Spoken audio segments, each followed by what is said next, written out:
संभल का नाम पिछले कुछ सालों में सुरक्षा एजेंसियों की फाइलों में बार बार आता रहा है। खुफिया रिपोर्ट्स और जांच में ये बात सामने आई है कि इस इलाके का कनेक्शन कुछ खतरनाक आतंकी संगठनों से रहा है। ISIS, अल-कायदा, सिमी और इंडियन मुजाहिदीन जैसे संगठनों से जुड़े कुछ लोगों के तार संभल से जुड़े पाए गए। कई बार यहाँ से गिरफ्तारियां भी हुई। यूपी सरकार ने इसी को देखते हुए बड़ा फैसला लिया है। संभल में अब एक परमानेंट एंटी टेररिस्ट स्क्वाड यानी ATS की यूनिट खुलने जा रही है। ये टीम संभल और उसके आसपास आतंक से जुड़ी गतिविधियों पर सीधी नजर रखेगी और उनसे निपटने वाली एक स्पेशल फोर्स का ठिकाना होगी। पिछले साल नवंबर में शहर का माहौल अचानक गर्म हो गया। शाही जामा मस्जिद के सर्वे को लेकर हुई हिंसा ने सबको चौंका दिया था। इस घटना के बाद सरकार और पुलिस प्रशासन ने संभल की सुरक्षा को और भी गंभीरता से लेना शुरू किया। इसी हिंसा की जांच के लिए एक न्यायिक आयोग भी बनाया गया, जिसने अपनी रिपोर्ट सरकार को सौंप दी है। इन सभी बातों ने मिलकर एक मजबूत वजह तैयार की कि संभल को अब एक सामान्य सुरक्षा घेरे से कहीं ज्यादा की जरूरत है और इसी जरूरत का जवाब ATS यूनिट है। इसे ऐसे समझिए कि कुछ देश विरोधी ताकतें इस इलाके को अपनी गतिविधियों के लिए एक सेफ जोन या भर्ती केंद्र के तौर पर इस्तेमाल करने की कोशिश में थी और अब इस पर लगाम लगाने के लिए ये फैसला लिया गया है। पुलिस अधीक्षक कृष्ण कुमार बिश्नोई ने भी कहा है कि जिले की संवेदनशीलता को देखते हुए ये कदम उठाया गया है। उनका मानना है कि ATS की मौजूदगी से संदिग्ध गतिविधियों पर तुरंत और असरदार तरीके से कार्रवाई करना मुमकिन होगा।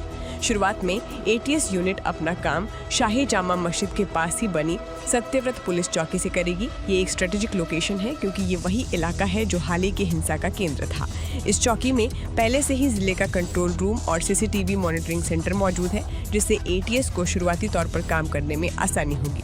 इसी के बीच ही ATS का एक स्थायी और बड़ा ठिकाना भी बनाया जाएगा।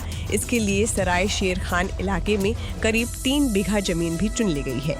ये जमीन कब्रिस्तान की अवैध कब्जे वाली जमीन थी, जिसे प्रशासन ने मुक्त कराया था। ATS यूनिट सिर्फ संभल तक ही सीमित नहीं रहेगी, ये पूरे मुरादाबाद पुलिस जोन की पहली स्थायी ATS यूनिट होगी।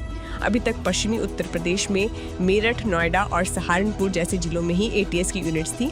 मुरादाबाद जोन के बाकी जिलों में जरूरत पड़ने पर टीमें भेजी जाती थीं, लेकिन संभल में स्थायी यूनिट बनने का मतलब है कि अब इस पूरे इलाके पर ATS की सीधी और 24 घंटे नजर रहेगी।